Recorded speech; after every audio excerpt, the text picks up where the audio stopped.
Hello everyone, this is Jebro, and today I'm going to talk about potentially a Guild Wars 2 engineer scrapper build that I'm playing around with. Now this isn't a final specific build, but I feel it's quite nice at the moment. I'm enjoying it, and it's fairly tanky, but I feel like I need to go more tanky now because I've not got an elementalist maybe to heal me, or okay, I'm in 1v1s more, but my sustainability in myself, or I've been feeling anyway, according to various classes, especially things like warriors, I seem to be surviving a lot less than I did. Now obviously the patch notes recently and the 26th of July have meant that we've got less survivability, and the engineer is very survivable in the first place.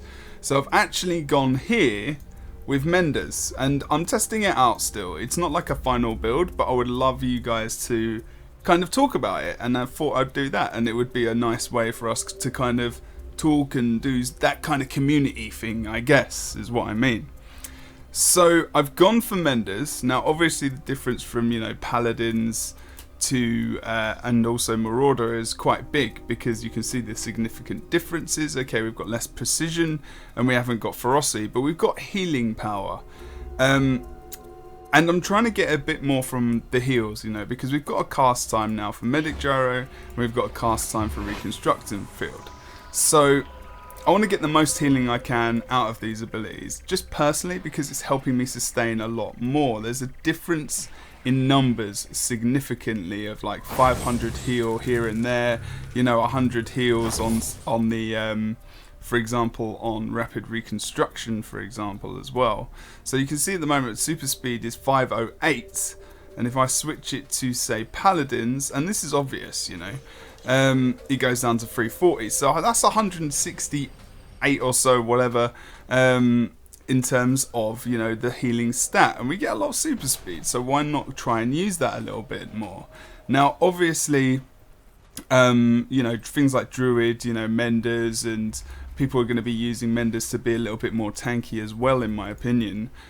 This is going to be different, I'm not saying this is a meta build, but in terms of the way I'm playing and who I'm going up against, I'm going to go up against warriors, even guardians now. I need to be able to heal myself up quite quickly, because I haven't got self-regulating defenses took a big nerf, and that's a big issue actually, in my opinion, because there was 15 seconds of extra time that this is going to be on cooldown. So drinking that Elixir S and then having conditions on you still for that extra 15 seconds, you're losing some condition removal as well as the the evade.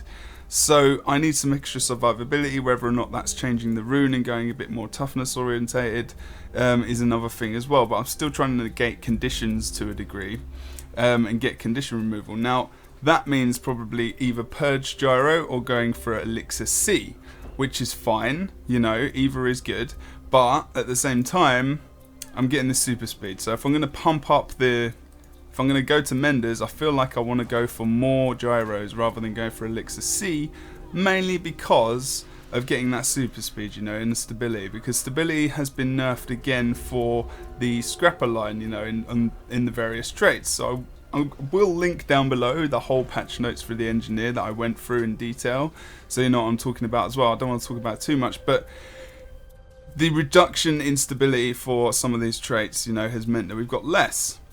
So I still want to roll with this because of the stability and because of the super speed, but depending on who you're going versus, you could even go for adaptive armor. Now if you do go for adaptive armor, then I would probably say that maybe the elixirs are going to be better for you in the first place, because we're not relying so much on the actual gyros anyway. But I still feel like this is stronger just at the moment, just because you get that super speed and also that stability, which is very important, because there's still a lot of stunning going on, there's still a lot of CC lockdown, and stability is quite important. There might be too much stability in the PvP game at the moment in Guild Wars 2 competitive, in my opinion, but I think it matches out almost with the amount of interrupts, stuns, knockbacks, all the ones that I have myself, especially with all the fields that I'm coming out, with the daisies you can see there, of course, and we're getting lightning fields as well. So I think it's fine. It's kind of evening out a bit, but still I think there's too much stability, maybe too much control, but That's just generally in the game. But anyway, that's a different subject. So really, I mean, really the bulk of this build hasn't changed. Like, the traits have not been changing that much at all. There is a you can't really, you know, if you change this just because of the actual cooldown, I mean, what are you going for? Elixir gun abilities that remove conditions, now convert them to boons instead, possibly. Regenerate health every second when you've got a kit. Not too bad, but we're not in Elixir gun that much. It would have been better if we had like a 2-kit build, then sure, but we're not really in it that much. I mean, it's possible that I could go for that, but we've got so much healing coming out, the healing power and the healing abilities we have, I don't feel it's necessary. Now, to bring the damage back up, I've actually gone over to pack. Now, this could be something you change, to be honest, because, you know, you get some swiftness, which is fine. We've already got increased movement speed through inventions, but swiftness duration as well, it's not too bad, but it's really for the fury actually, and for the extra power, I suppose, as well. The power, sorry, the fury and the might is quite important, because this actually makes up for a lot of the damage loss that I've kind of taken, and it's through the ferocity and precision, of course, really more than anything. And we'll be able to get our crit back up actually quite high and back to kind of a standard of Marauder, if you will. Okay, the cooldown's 30 seconds, but I think, you know, you'll feel like you get that actual fury at the right time. So that's 10 seconds still as well. So then you've got 20 seconds left until you can get it back. It's not too bad. So yeah, I mean, it's just a real short video really to say what I'm using now and the problems I'm having. Now, the problem I'm having is because this damage reduction, where is it, in Bulwark Gyro, this got nerfed significantly to 33%. And I'm not saying that it shouldn't have. What I'm saying is it's affected our survivability a lot more. Now, because of that, it depends what comes out. Like, if Guardians, Dragon Hunters are going to be a thing, then Defense Field is going to be kind of necessary. It depends if they're going to be DPS or if they're going to be tank or whatever. Like, you're going up against a lot of Dragon Hunters in PvP at the moment, because they're a lot stronger, they're a lot more survivable, and they've got some nice damage on the sword. The sword buff on Guardian is ridiculous, to the point where I'm going to go through patch notes for Guardian just because it's so fun, and it's fun to play. So that defense field is going to be extremely useful, and also the Bulwark Gyro versus, you know, bursty classes like Guardians, like Thieves, for example, as well. So you've really got to think about what you're switching it out for, what you're moving, because this is what I'm switching the most at the moment. I'm switching between that and Blast Tag Gyro as well. Blast Gyro Tag, sorry. Because I'm still getting super speed here, and it's also a stun break, which is good. 2 stun breaks there is really, really nice. And we do have the knockback as well. And if you get a knockback... Now, the problem with this is because so many people have bloody stability at the moment, it's very difficult. You're watching their health bar, you're watching their bar so much all the time. I feel like I'm watching the bar above my character more so than ever, actually. So, the rest of the build, let's have a look. In terms of the gyros, you know, we've got condition removal from Purge Gyro. Now, people might be thinking, why ain't he using Elixir C? And the main reason is because I've got Final Salvo, and I've also got Rapid Regeneration. And I'm going to be able to get a lot of super speed. This sustains me a lot. I'm very tanky. I like to be tanky because I like to be alive in the games. I like to be able to dictate situations and be 1v2, for example, especially because you can carry quite well on as an engineer if the opposite team does actually rotate very badly and they stick 2 versus 1, and that happens significantly a lot to me in the game in ranked during the season and now off season, thanks to the changes. I'm allowed to go 1v2 quite well, specifically with Menders, so that's just the way I like to do it. So you can run this build the way you want, but at the moment this is how it's working for me, and I feel like Pack is picking up some of the slack in terms of the damage, grabbing the fury and going for the power, as well as, you know, the extra swiftness is nice but it's not needed. Sigil of Air, obviously, you know, grabbing that extra damage there as well, cool down to 3 seconds, and then obviously stealing health. Now, Sigil of Blood, you don't necessarily need to run. I mean, you could run something like Fire, for example.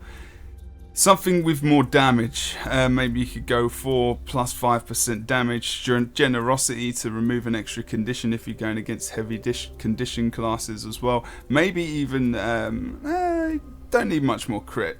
I mean, you could argue that we don't need to have more. We don't really need to have that health steal, but it's stealing health, so it's extra damage. You know, extra removal of your enemy's HP, which is quite important and quite nice. So it's not too bad.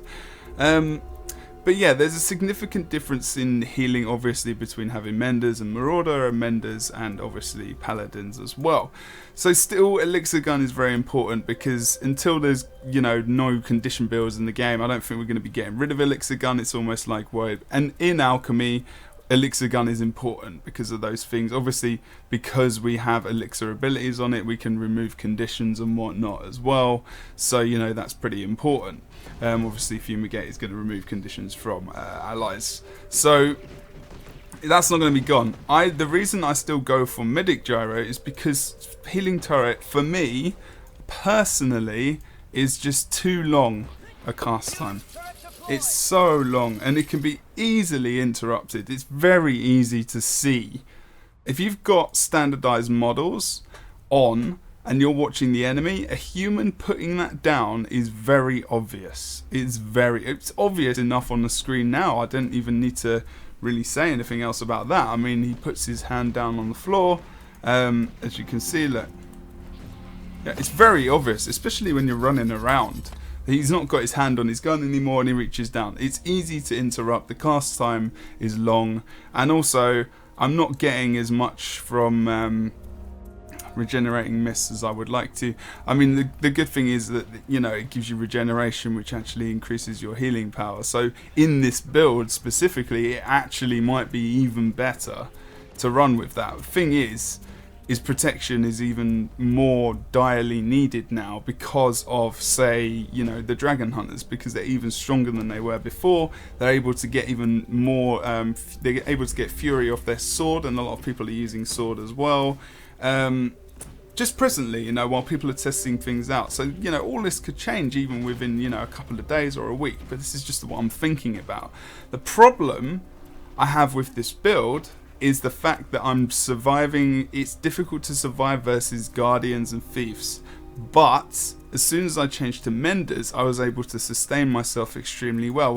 We've all encountered this thief dodge build, which is just ridiculous in Daredevil.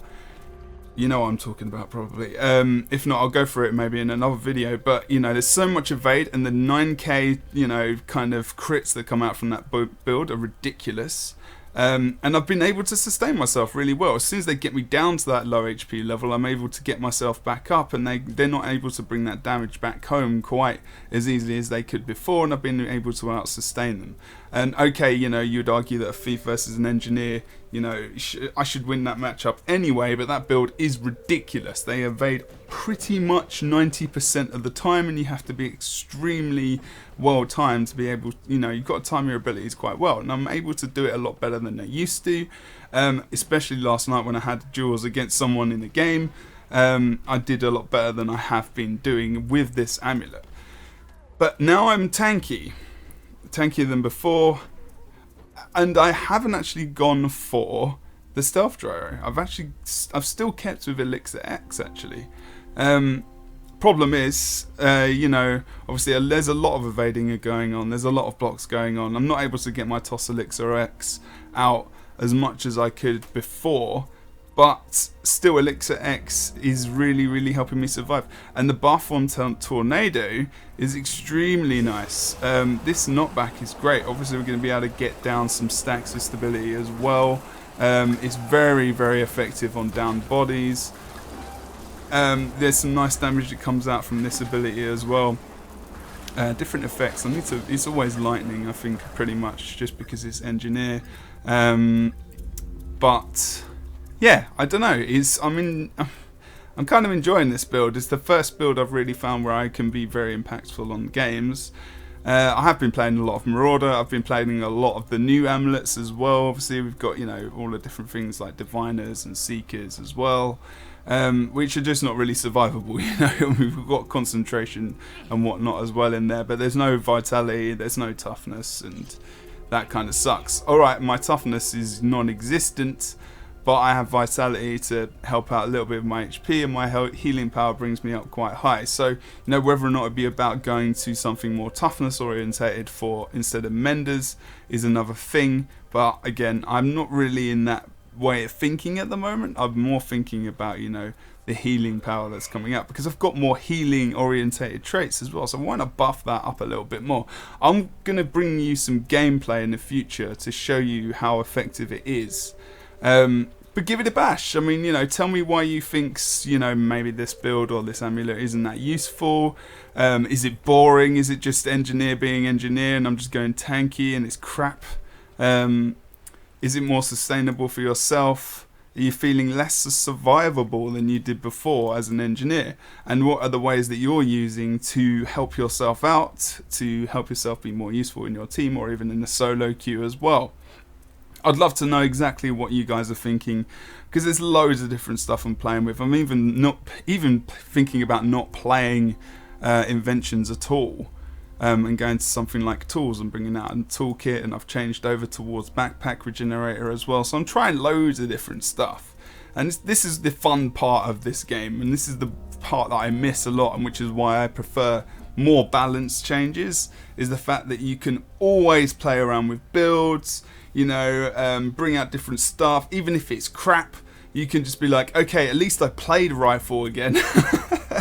Or I played grenades again, you know, because they've been buffed a little bit, or they've been changed, and grenades haven't been buffed. They've just had some rework in terms of, you know, seeing the numbers on the screen.